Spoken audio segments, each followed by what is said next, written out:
¿Qué tal? Buenas tardes, muy buenas tardes. Bienvenidos a una emisión más de Analistas de la Noticia a través de ICN, una nueva conciencia. Gracias por seguirnos, gracias por compartir.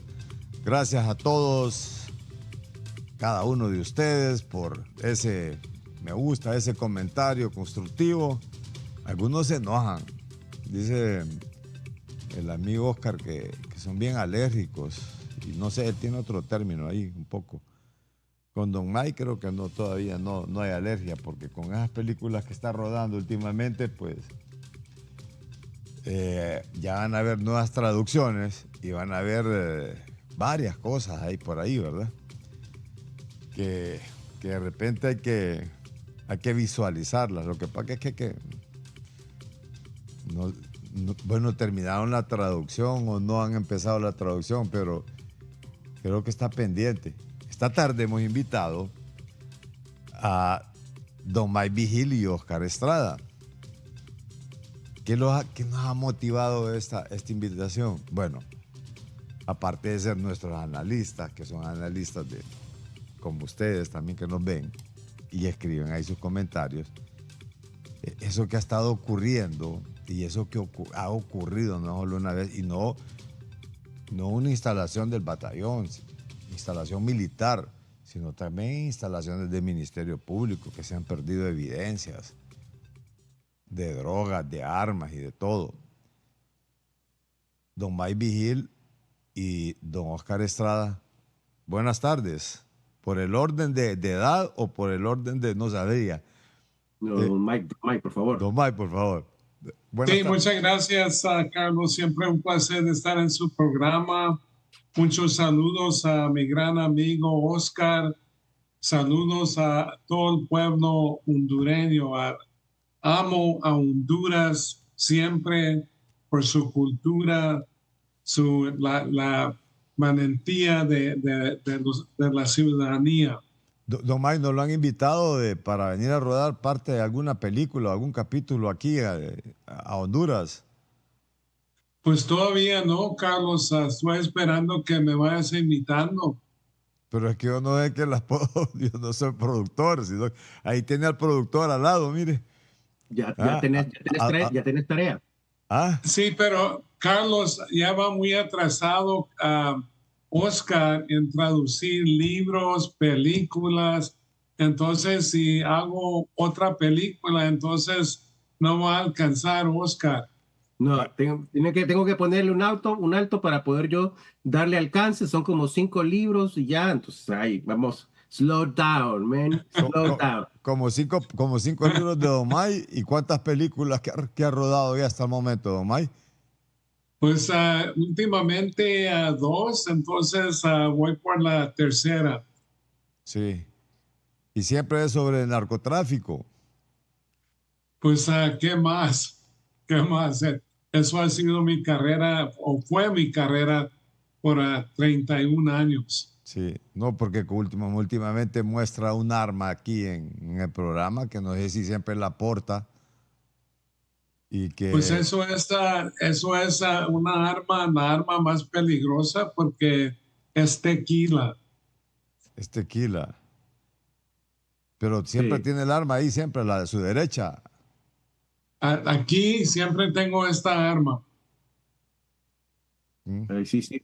Bien puesto el nombre de Shots. Sí, ¿verdad? ¿Perdón? Bien puesto el nombre de Shots, ¿verdad? Exactamente. Bien. Don Oscar, ¿cómo ha estado? ¿Todo bien? Bien, Carlos. Saludos. Gracias por la invitación. Alegre de ver a Don Mike después de todo este tiempo que se nos había perdido también del mapa, ¿no? En todos esos viajes que él ha andado allá por Europa del Este. Y bueno, alegre de conversar con vos sobre este tema que creo yo que es importante que vayamos abordando en el país también. Y solo alerto a la audiencia, teleaudiencia, ¿no? De este programa. Estoy con una gripe y si me agarro un ataque de tos, están advertidos. La vez pasada estaba en un programa de televisión y en medio de la entrevista que me da un ataque de tos. Y que no hay nada peor que intentar controlar el ataque de tos cuando estás en televisión en vivo, porque no es posible. No es posible, el cuerpo no te deja controlar nada.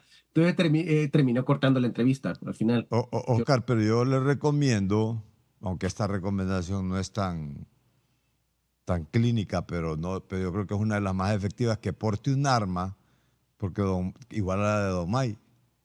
Sí, bueno, vamos a hacerlo para la próxima entrevista entonces. Para Hoy la no lo próxima. tengo, todavía tengo O, café o, cu- aquí. o cuando viajas, o cuando vayan a verse en persona allá con Don May, ¿verdad? Ujú. Tal vez le da algún arce. Ya cuando venga a visitar Oscar, yo creo que le voy a tener como Un arsenal. cinco pistolas de tequila. Un arsenal le tiene que tener a Oscar. Hoy advertido. Está advertido. Bien. A propósito de narcos, cómo ustedes que le han dado seguimiento, qué ha pasado con el Tigre Bonilla? ¿Qué ha pasado con el juicio? Bueno, con lo de la sentencia de Juan Orlando, con lo de Mauricio Hernández. La de Juan Orlando está todavía programada para el 26.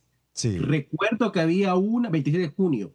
Recuerdo que había una que iba en mayo, creo que era la de Mauricio. La de Mauricio era para el 2 de mayo y la del Tigre Bonilla era para el 26 de mayo y se pasaron, creo que esas sí se cambiaron de fecha. Entonces, me parece que hay una también el 25 de junio, creo que esa es la del Tigre Bonilla, pero en este momento las fechas no las tengo muy claras, y todo, pero todos están esperando la fecha de la lectura de la sentencia. la de Mauricio Hernández también. Sí, todos están esperando. Y, Hasta el y, momento no se le ha dictado de sentencia a nadie. y en el caso este del alcalde de Lloro, También está esperando sentencia. Tengo entendido, lo último que supe es que él se había declarado culpable o estaba en proceso de declararse culpable. Luego hubo una confusión ahí en cuanto a si se había hecho o no. Esa fue la información que trascendió en algún momento.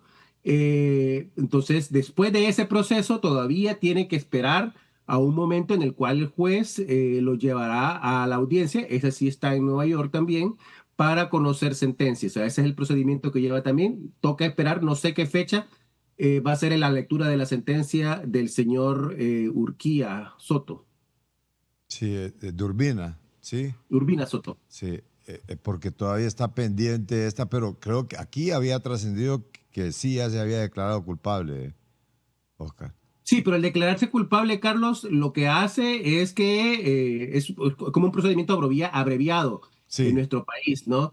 Al declararse culpable, ya él reconoce uno o varios de los delitos y entra a una etapa de negociación entre sus abogados con los fiscales y el juez para reconocer cuánto se le va a disminuir la pena, ¿no? Entonces, él todavía tiene que tener una lectura de la pena por los delitos que se le están imputando, solamente que reducida por por declararse culpable. Ese sería el proceso. Don May. Sí, no, tiene toda la razón, Oscar.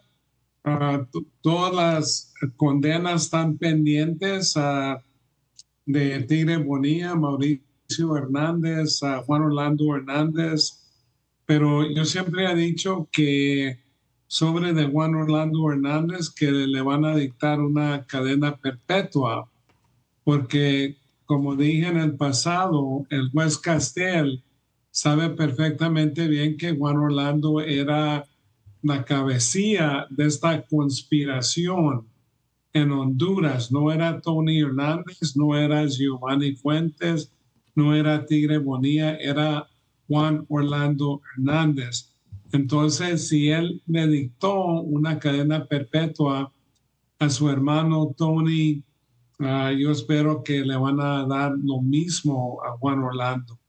Y en el caso del Rojo, el Negro Lobo ya está afuera, Mata Valdurraga está afuera. Bueno, hay varios que ya están afuera.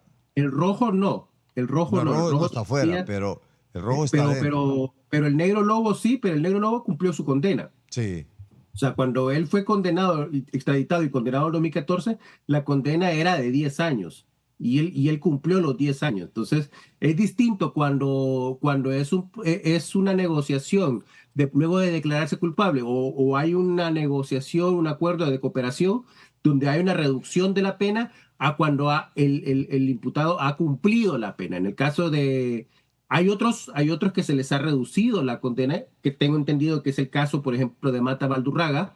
Él sí tuvo una cooperación con las autoridades y eso permitió que él saliera antes de tiempo. Fue cuando fue extraditado o deportado hacia Colombia y luego de Colombia extraditado otra vez hacia Honduras.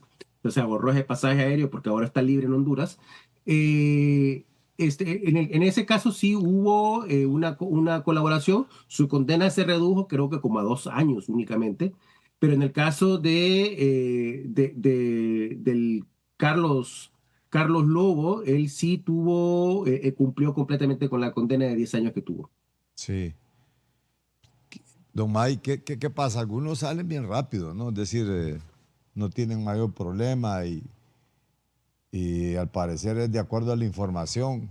Creo que ahí hay una gama también de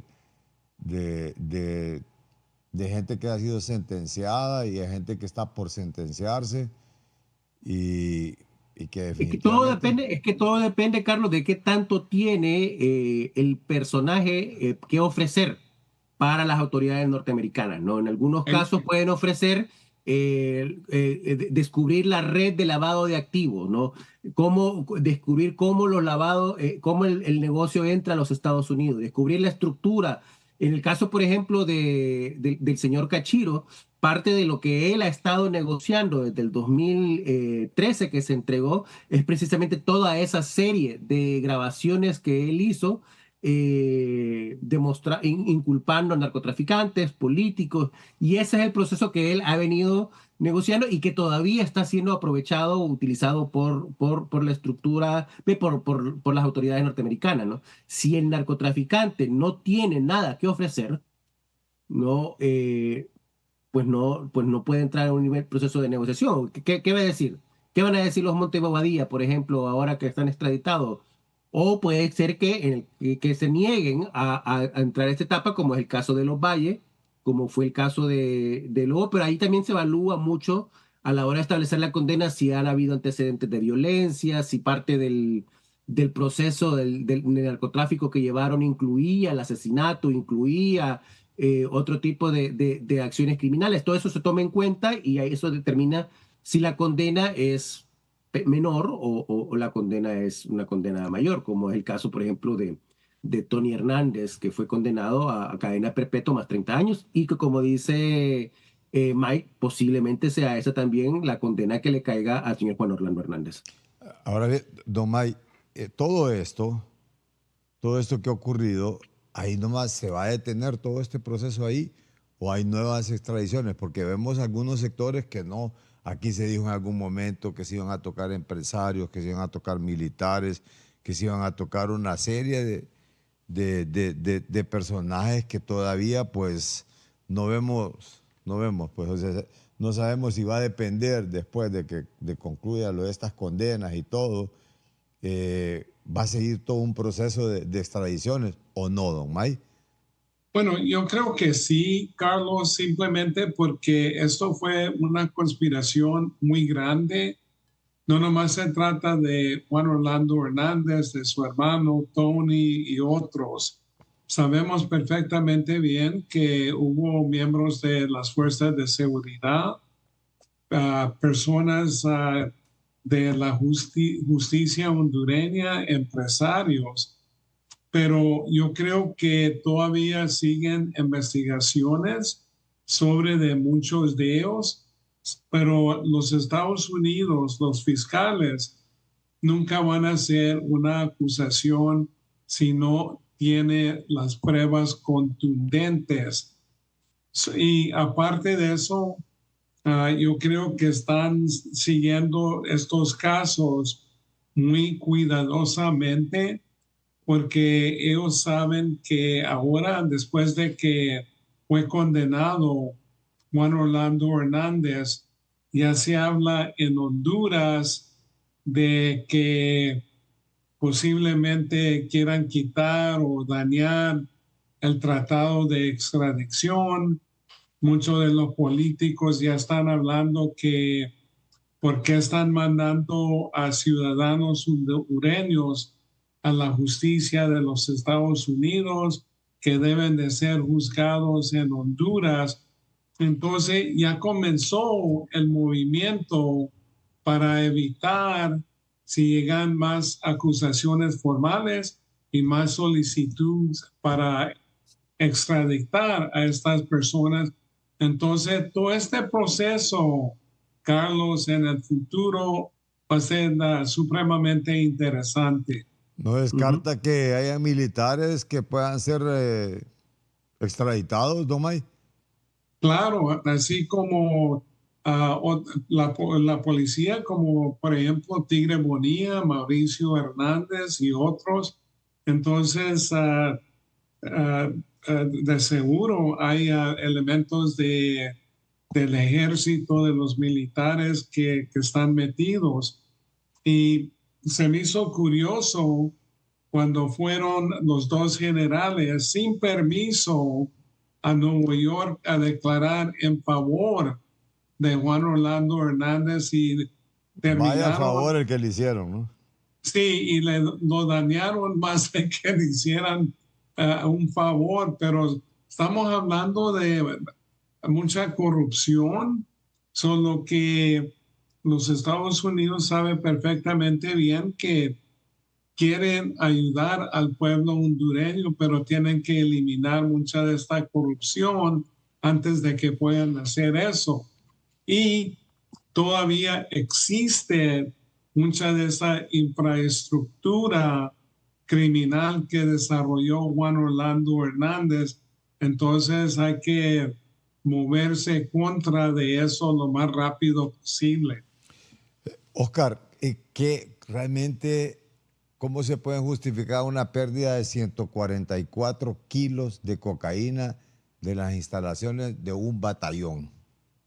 Bueno, primero recordar que el batallón de Naco es un batallón sumamente especial en la lucha contra el narcotráfico porque está en la ruta en el cruce de una de las rutas más importantes de narcotráfico, que es esa carretera que va de San Pedro Sula hacia Copán, ¿no? Esa zona de Santa Bárbara es una de las zonas más transitadas con droga por Estados Unidos. Ya escuchamos, por ejemplo, en el juicio de Tony Hernández al Rojo describir qué tan importante era el batallón de Naco para ellos y cómo se encargaban realmente de pagar oficiales, de mantener una nómina de capitanes, de coroneles.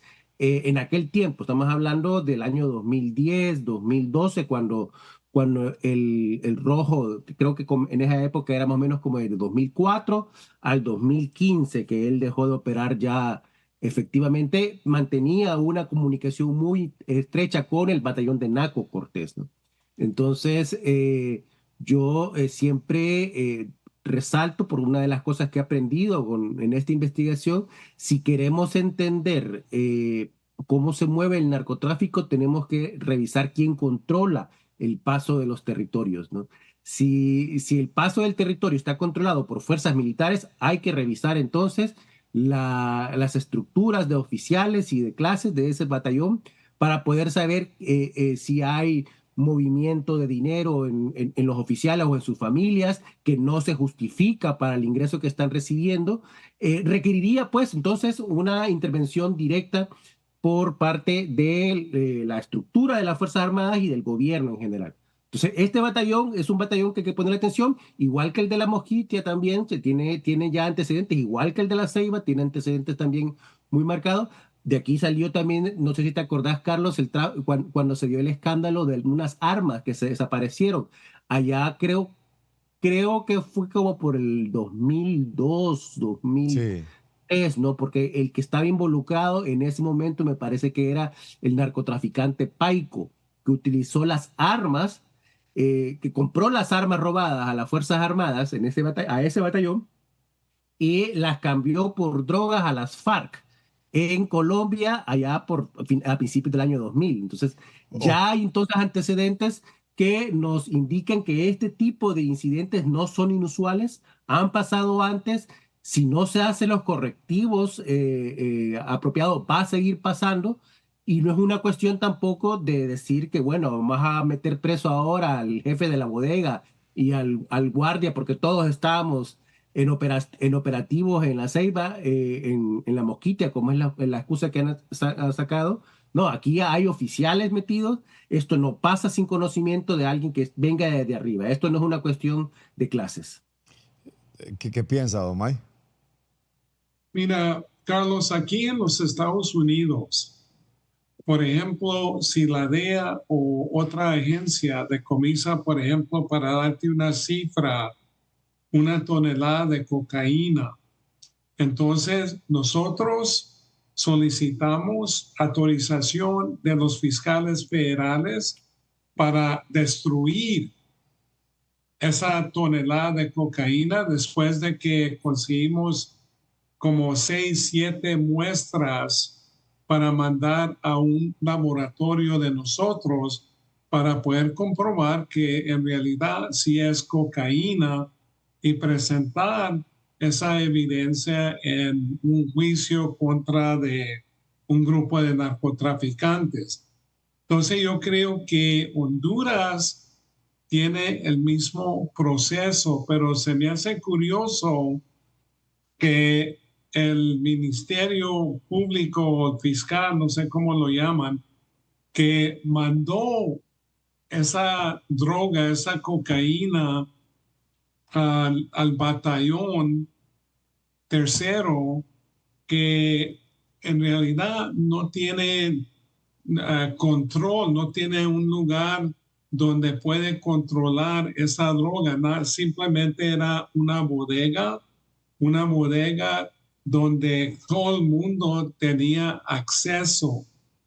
Entonces, como dice Oscar, ese batallón está en una ruta principal ahí en el departamento de Cortés, donde pasa mucha droga. Entonces, cuando tienes una ruta ahí, que es una ruta principal, pues obviamente a los narcotraficantes le van a pagar a las fuerzas de seguridad que están trabajando en esa zona. Y también esto llama la atención porque esa droga estuvo en el tercer batallón por mucho tiempo, demasiado tiempo. Y entonces para mí, yo me pregunto cuánta droga se ha decomisado en Honduras y la han sustituido por harina o azúcar o lo que sea que fue destruida, pero en realidad la droga se metió otra vez al narcotráfico, al consumo. Entonces eso es un problema, como dice Oscar, hay que ver el proceso de cómo se maneja esto. Hay que investigar al ministerio público y preguntar por qué mandó esa droga a ese batallón. Y también investigar a los elementos ahí en el tercer batallón, porque no fue una sola persona y no fue una persona de bajo rango. Esto yo creo que se involucró en una conspiración muchos elementos, muchos oficiales y averiguar quién tuvo acceso a esa droga, pero no nomás en el batallón, pero hay que averiguar el proceso que se lleva a cabo por toda la República Hondureña. Fíjese Hay que reconocer, Carlos, que hubo aquí quien dio la alerta de ese robo es precisamente las Fuerzas Armadas. O sea, aquí hay un sistema de check and balance que de alguna forma sí funciona, porque distinto hubiera sido si eso hubiera ocurrido y nadie da la alerta, ¿no? No nos hubiéramos dado cuenta, no habría escándalo, pero habría entonces un problema mucho más complejo que ni siquiera sabríamos como para poder atender. No, aquí hay que reconocer que las Fuerzas Armadas dio la alerta y que ha abierto una investigación.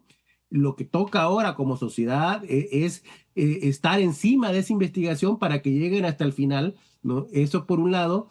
Y por otro, que lo que queda de experiencia en el caso de Juan Orlando Hernández, ¿no? Que nos demostró el juicio de Juan Orlando Hernández, que para las autoridades arriba, ministros de Defensa, presidentes de la República, ¿no? No basta con decir que no sabían. Sí, pero No basta con decir, no, eso ocurrió y yo no sé qué pasó y no, aquí esto puede ir a pegar directamente a las personas que están allá arriba, ¿no? Porque lo que ha demostrado la DEA en el proceso en contra de Juan Orlando Hernández es que ya no se va a conformar con los gatos, ¿no? Está apuntando directamente arriba y esto es donde tiene que haber la alarma, ¿no? O coroneles, generales, ministros, viceministros, incluso la presidenta de la República también puede ser investigada por ese tipo de acciones, porque son las personas que están gobernando el país. pero me llama la atención algo a mí también. ¿Por qué deja una estela de dudas de lo que se ha estado destruyendo supuestamente? Y esto, traigo a colación esto por la duda también que deja sembrar el padre Ismael Moreno en esta cuenta de X, a ver si lo insertamos. Dice, Ismael Moreno, vaya, gran descubrimiento de la harina sustituyendo a la cocaína. Vaya sorpresa si en muchos círculos se cuenta que por largos años, oiga bien, por largos años lo que han quemado en gran parte era harina. Gran prodigio, milagroso de rufianes. Así como sustituyen la cocaína, también ha sustituido a la medicina. Pero Así ahí es, lo que me sorprende eso es algo que ya había escuchado también yo. Ya había escuchado yo esa sustitución en quema. Creo que hubo un caso allá por principio del 2000 que incluso llegó a la corte, donde se sustituyó también una parte de cocaína y esta se sustrajo, creo que de la bodega del Ministerio Público. No estoy, ya no tengo muy pendiente la fecha y todo, pero no es la primera vez que ocurre, ¿no? Esta es la vez que nos alarman, ¿no? Y nos hace pensar, nos crea la duda de cuántas veces ha ocurrido esto, quién nos garantiza, ¿no?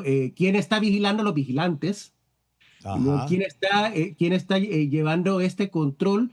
¿No? Y nos abre la puerta a una pregunta bien compleja. Qué más está ocurriendo que no nos hemos dado cuenta todavía? Y nos daremos cuenta si se atreven, si desean dar la alarma, porque si no dan la alarma no nos damos cuenta, ¿no? Entonces, pero es complejo, es peligrosísimo ¿no el crees tema. que la alarma se da porque ya de repente se ha filtrado algo y que es más fácil salir, dar el paso adelante? Mira, es que en casos como este, la alarma puede darse desde que un oficial sabe que esto ha estado ocurriendo durante mucho tiempo y decide joder al oficial que está a cargo de ese lugar, entonces filtra esa información, ¿no? O hay una investigación real que descubren eso, alguien que no ha llegado ahí antes, que no ha sido parte, o sea, la causa de la alerta puede ser muy variada.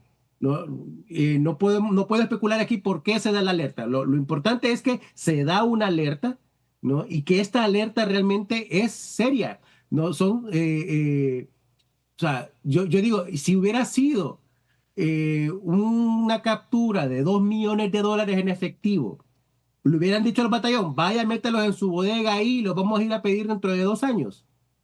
No, Sí, ¿no? Hay una cadena de custodia para el dinero porque se sabe que el dinero puede desaparecerse, ¿no? En el arca abierta el justo peca, dice, ¿no? La sabiduría popular. Y en el caso de la droga es igual, si está en la ruta, ya la mitad del camino está hecha para que esa droga pueda seguir su camino hacia Guatemala. ¿Por qué no se movió en los tiempos que tenía que moverse? Esa es la pregunta. Y sí, ahí bien fácil poder revisar quiénes son las personas que hay que investigar, quiénes han sido los oficiales de ese batallón desde que se hizo la incautación hasta ahora. Toda la lista de oficiales deben de pasar a ser investigados porque alguien ahí, de esos oficiales, forma parte de esa estructura. sí.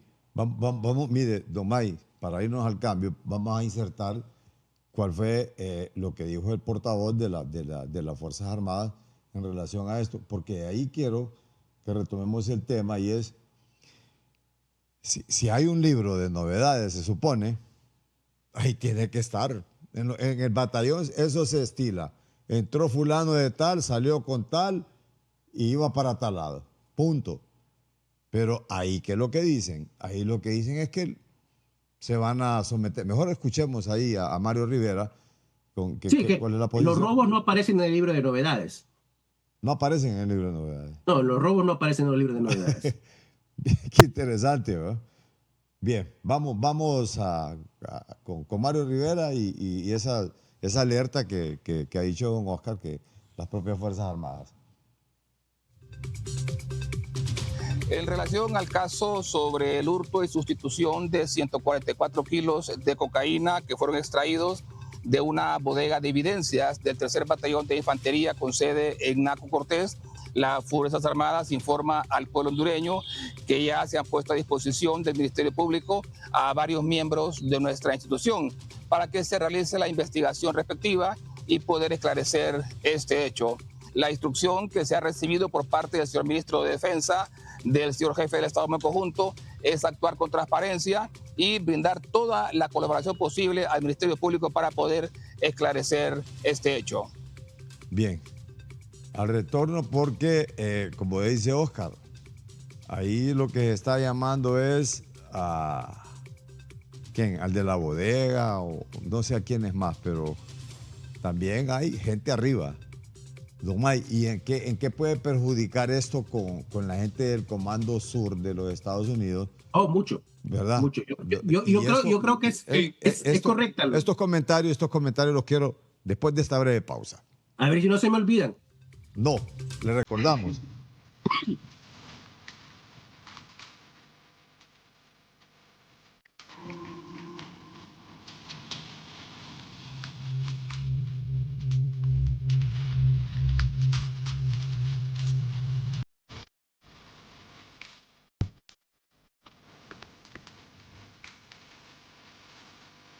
Bien, retomamos el diálogo esta tarde con don Oscar Estrada y don Mike Vigil.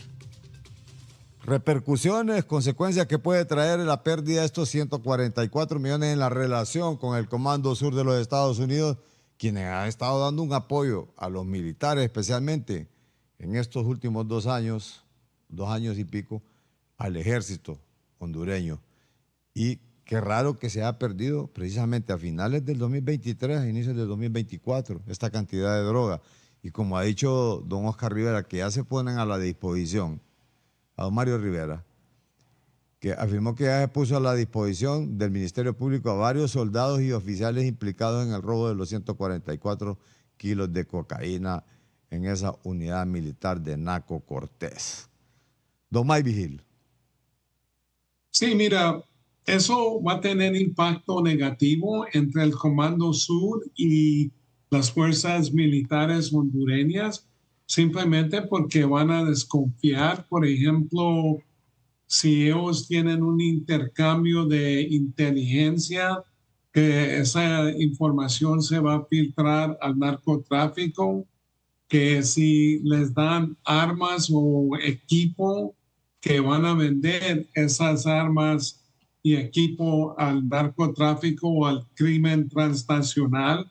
Solo que eso va a tener bastante impacto entre el Comando Sur, las Fuerzas Armadas de hondureñas, y desgraciadamente eso comienza a crecer y la distancia comienza a crecer hasta que ya no existe una relación, un intercambio de información, entrenamiento, cosas así, son lo que sí tiene impacto. Pero quiero regresar a esa bodega o donde guardan, por ejemplo, la cocaína. En la DEA hay un técnico de evidencia y él es el que controla toda la droga decomisada. No permiten que personas entren y salgan o que tengan un archivo ahí, cuando entraron, cuando salieron, porque eso no sirve para nada. Ellos pueden entrar ahí, sacar, y yo creo que esos 144 kilos no lo hicieron ahí en una sola ocasión, pero yo creo que comenzaron a sacar 1 kilo, 2 kilos, hasta que sacaron 144. Pero hay que controlar cómo manejan eso, cómo, en dónde van a poner esa droga incautada, no nomás decir, ok, pues lo voy a mandar a ese batallón como pensando que es segura si hay corrupción ahí, entonces es muy difícil, pero esto sirve como un ejemplo que necesitan de revisar los procesos en cómo manejan esta droga incautada, dinero, armas de fuego, para que haya mejor control. Y si sale o se roban algo, entonces comienzan con el técnico de evidencia, que es el único que tiene control.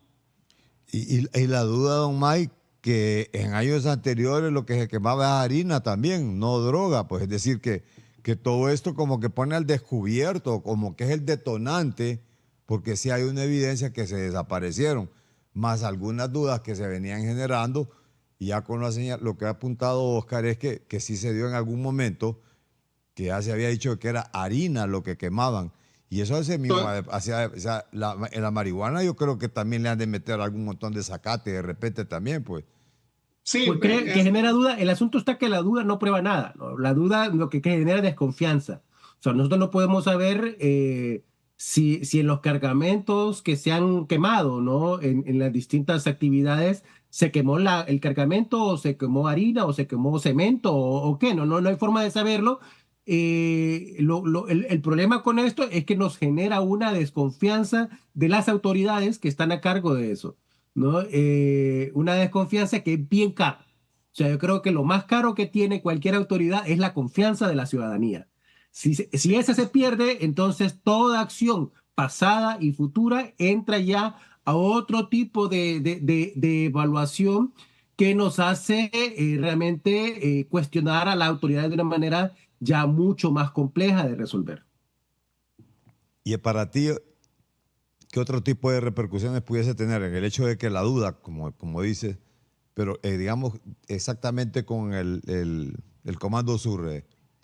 Mira, yo creo Ok. que después del gobierno de Juan Orlando Hernández, el gobierno de Honduras el gobierno de Estados Unidos está en un proceso de replanteamiento de su estrategia de lucha contra el narcotráfico en Honduras, ¿no? Y es lógico porque la estrategia que ejercieron durante los 8 años de la presidencia de Juan Orlando Hernández, ¿no? Llevó al encarcelamiento del señor Juan Orlando Hernández en Nueva York.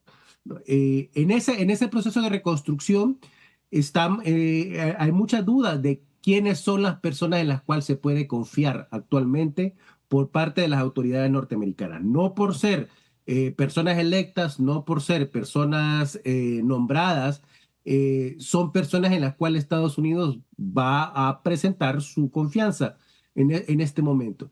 Y la confianza, como dije anteriormente, es muy cara, es difícil de construir y es muy fácil de perder.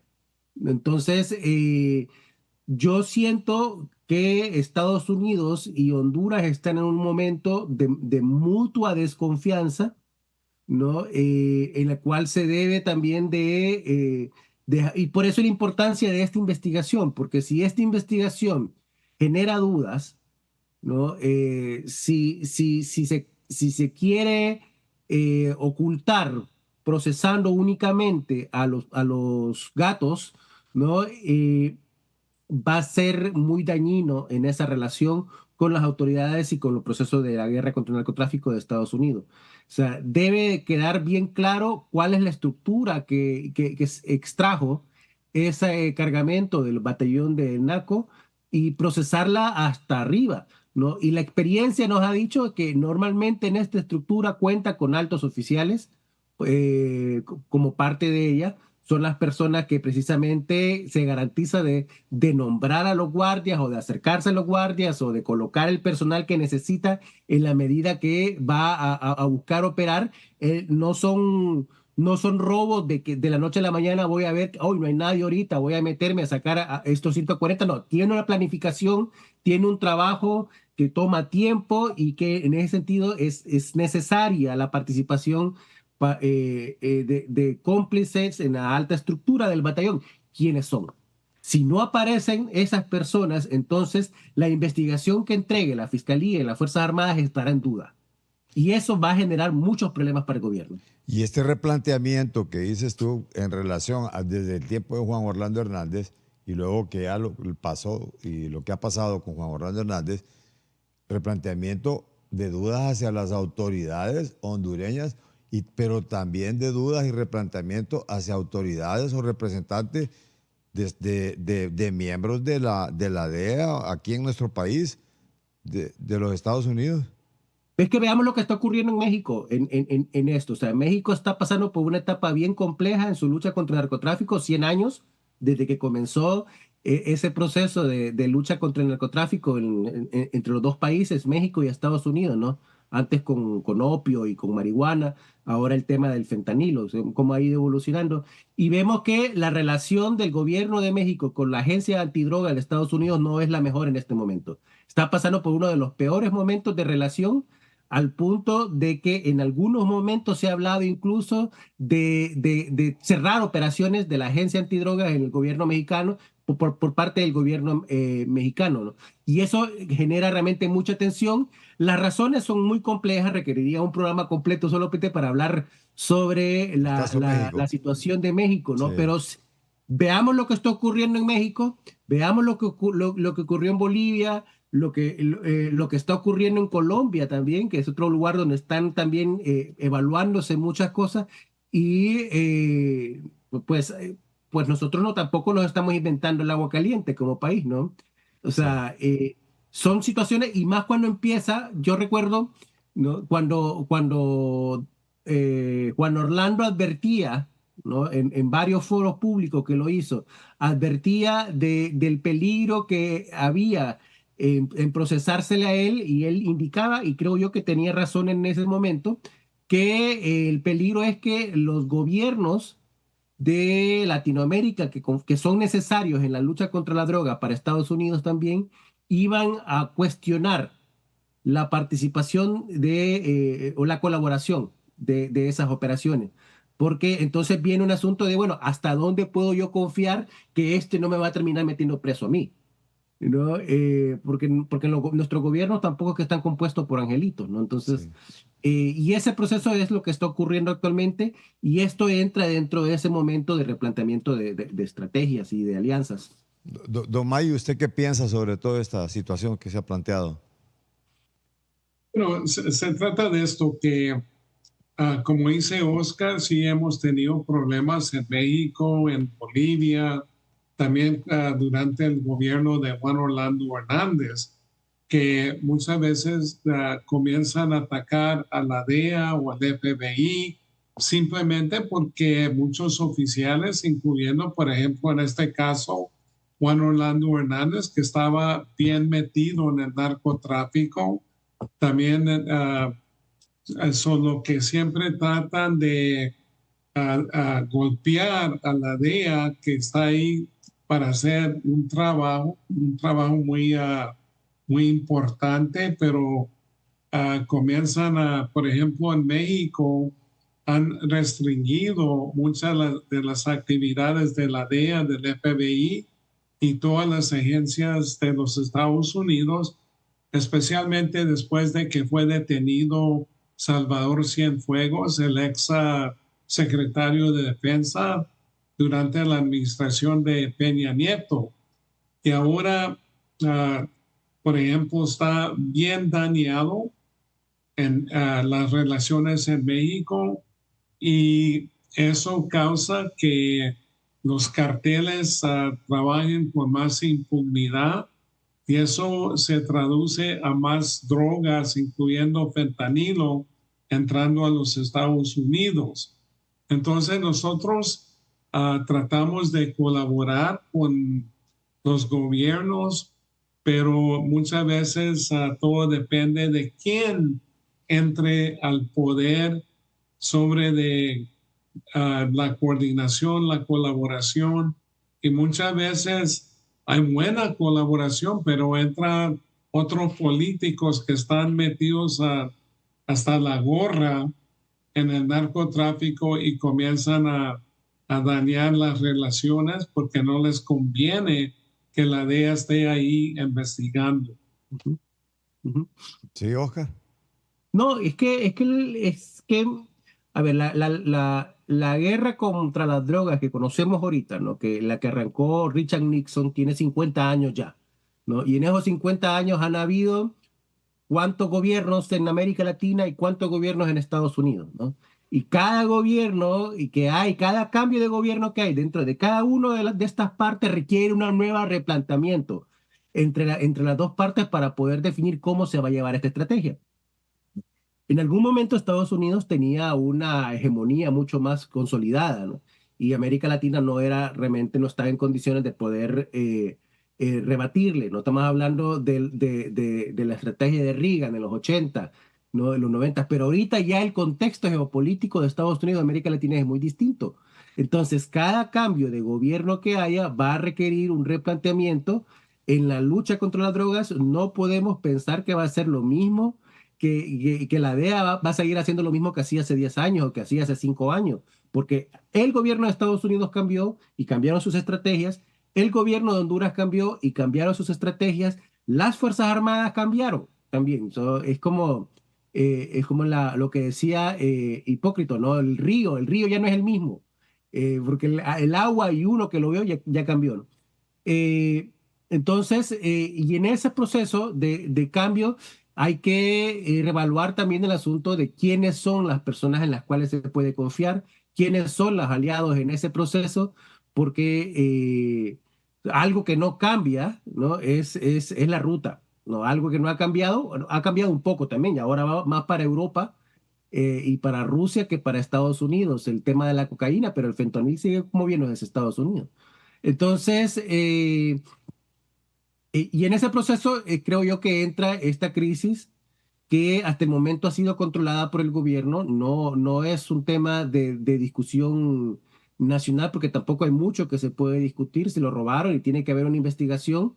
Y esperamos que esa investigación sea profunda y completa y cuando ya exista podremos entonces establecer nuestras opiniones y saber cuál es el interés realmente de la administración actual y de las Fuerzas Armadas de llevar a profundidad este problema para poder curarlo. Oscar, ¿y usted no descarta que también hayan más extradiciones? Es que cuando la gente habla de que hayan más extradiciones, claro que hay más extradiciones porque sigue habiendo tráfico de drogas y el acuerdo sigue estando vigente, ¿no? Pero lo que tu pregunta lleva en un segundo nivel, Carlos, es si vamos a ver peces gordos siendo extraditados, Sí, si porque vamos a ver nombres conocidos siendo extraditados, ¿no? así es. Porque la Esa es. semana pasada se extraditó una persona que nadie conocía y Nadie nadie le conoce. pagó esa extradición. O sea, no ha ocurrido 40 extradiciones de gatos que nadie sabe quiénes son, pero que eran importantes para la lucha contra el narcotráfico de Estados Unidos y ellos sabrán por qué los están extraditando, ¿no? Si Abraham, yo te replanteo la pregunta, Carlos. ¿Sigue siendo el dinero del narcotráfico necesario para acumular el poder político en Honduras? Sí, ese es el interrogante, ¿verdad? Porque, digamos, sigue la infiltración del dinero del narcotráfico dentro de las campañas políticas para el caso. Porque al final ahí donde vamos a ir a pegar. ¿Por qué? Porque ahorita estamos hablando del batallón de Naco, Sí, ¿no? Y podemos decir, el capitán Perico de los Palotes es el que está a cargo de esa estructura y es el que se robó ese dinero, ¿no? Si hay una autoridad electa dentro del país que se han elegido a través del Congreso Nacional, una fiscalía y una Corte Suprema interesada en limpiar y combatir el crimen del narcotráfico de una manera efectiva, ese capitán hipotético va a ir a dar preso, ¿no? Y esa estructura se va a desmantelar. Pero si esa estructura existe, ¿no? Y quiere existir y quiere tener éxito, ¿no? Obviamente sabemos que el capitán no se robó esa cocaína para metérsela a él por la nariz, ¿no?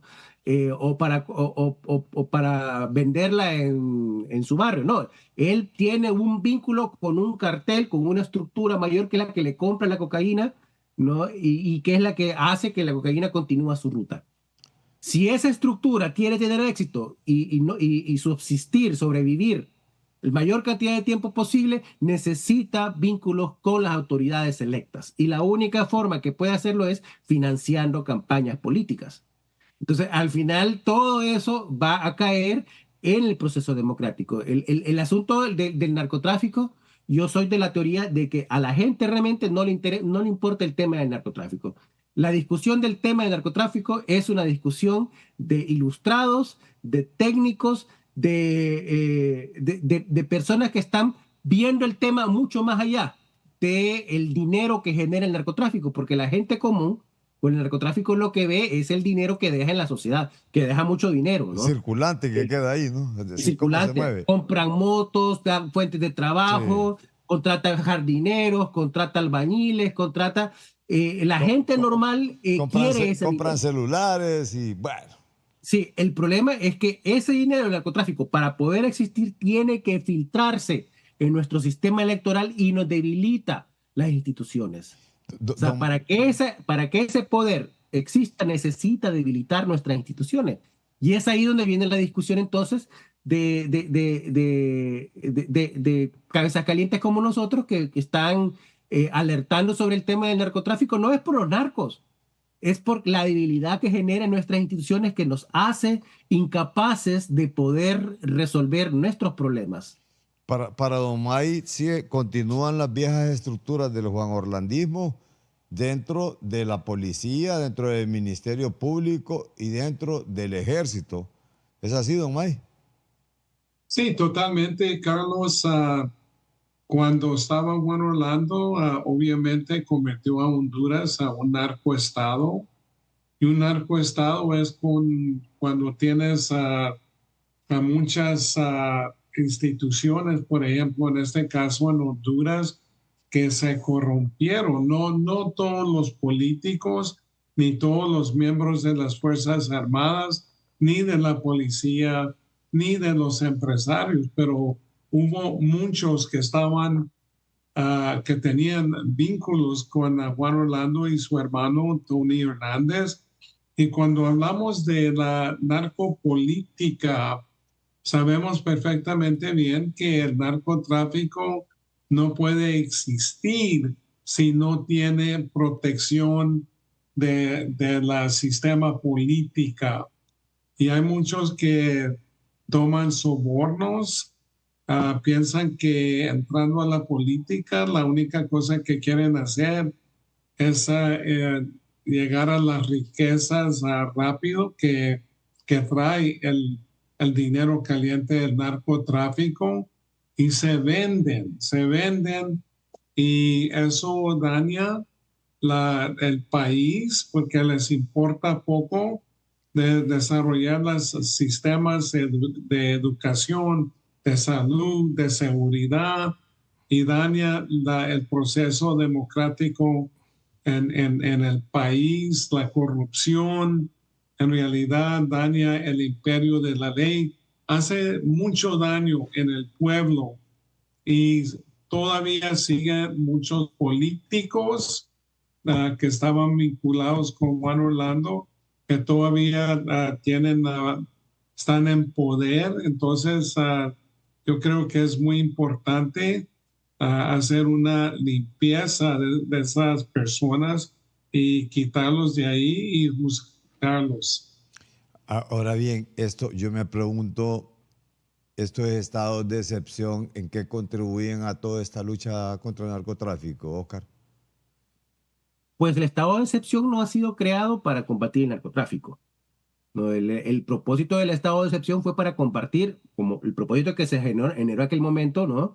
Hace Sí. ya, ¿cuánto? 2 años, casi, año y medio, fue para combatir la La delincuencia extorsión común, sí, y la violencia, ¿no? sí. El narcotráfico Pero ¿en qué tiene otra contribuye, digo yo? estrategia. El narcotráfico no se combate con estados de excepción porque, porque no es un tipo de actividad criminal que ocurre a la luz del día.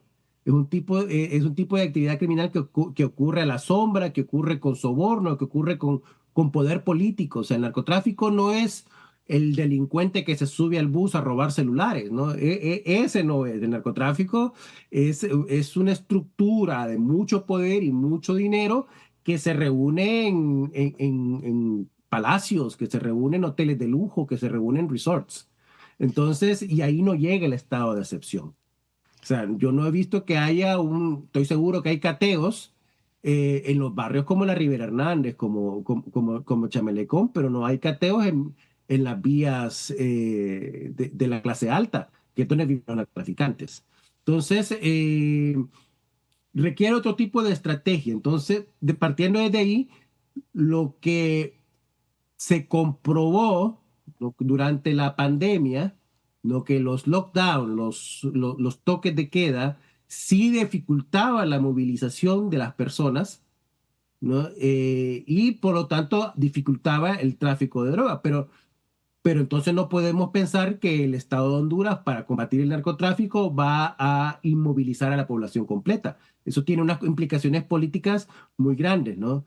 Veamos lo que está ocurriendo no, yo creo que nuestro tema de caso de estudio no debe ser El Salvador para poder entender cómo funcionan los estados de excepción en la lucha contra el narcotráfico, sino Ecuador, porque en Ecuador sí lo ha construido un estado de excepción alrededor del tema del narcotráfico, porque es una crisis real que tiene desde el cartel de los Balcanes hasta el Sinaloa, de Jalisco, nueva generación ahí metido, ¿no? Brasil, Europa del Este, Rusia, México metiendo manos en Ecuador, y tiene características distintas a las que se está haciendo en El Salvador. Don May. Sí, mira, el combate, y yo no digo que es una guerra contra el narcotráfico, porque es una campaña para mí permanentemente, porque yo creo que nunca se va a terminar el narcotráfico mientras que hay consumo. Entonces, esto es una lucha muy compleja, y la cosa que, como dice Oscar, muchos están muy metidos, muchos tienen control, tienen poder, que tratan de poner atrás estas campañas contra el narcotráfico. Muchas veces los países no tienen las leyes adecuadas, las fuerzas de seguridad, la policía, no tienen la capacitación para hacer investigaciones complejas. Y aparte de eso, pues les falta el equipo, la sistema política, la sistema jurídica. Muchas veces la policía o las fuerzas armadas detienen a personas, y los políticos sacan a estas personas de las cárceles, los dejan libre. Entonces, muy complejo, especialmente cuando estás enfrentando esta situación de corrupción.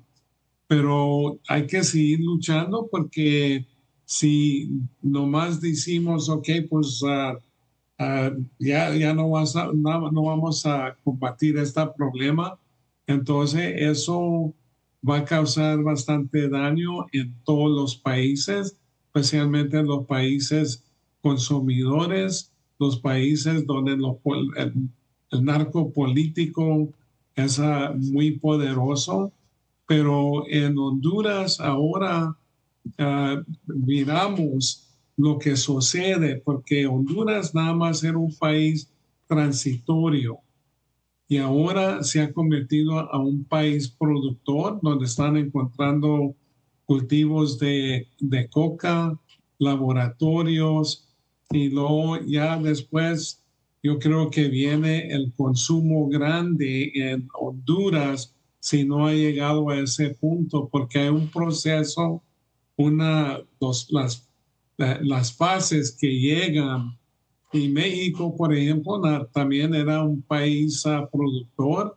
Ahora tienen problemas donde están utilizando droga, y vemos que los carteles están controlando mucho territorio adentro de México. Sí. Pero como hemos hablado, los políticos que entran siempre quieren cambiar las cosas, no en una situación para mejorar, pero para dañar.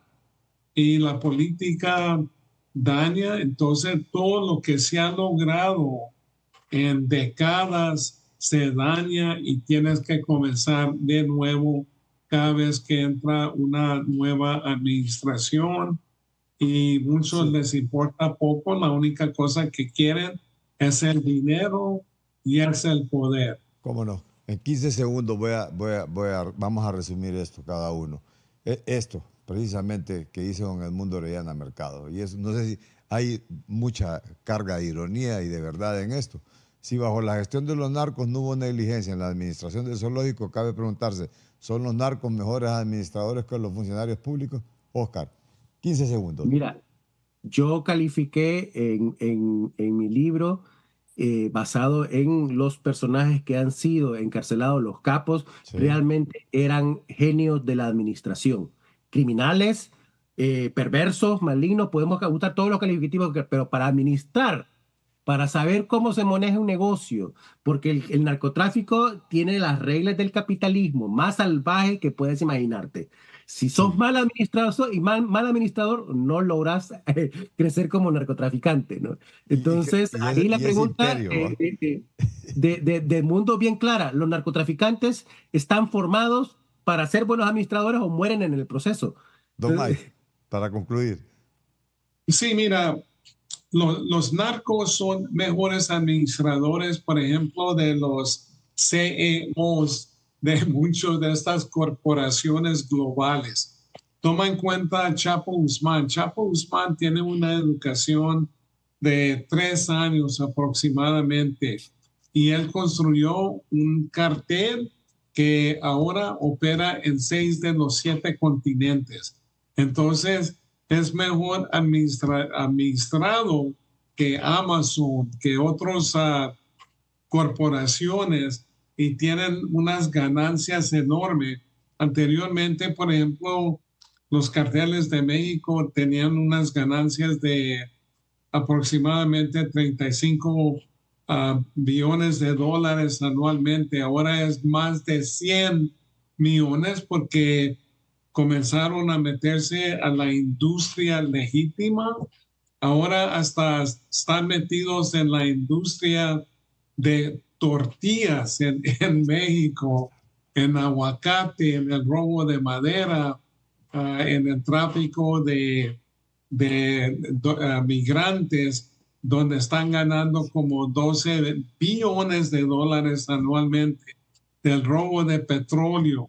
Entonces, estos grupos son administrados y construidos, estas organizaciones, por personas que casi no tienen educación, pero son supremamente inteligentes y saben, en muchas corporaciones ponen a personas, amigos y algo que no tienen la capacidad de hacer su trabajo.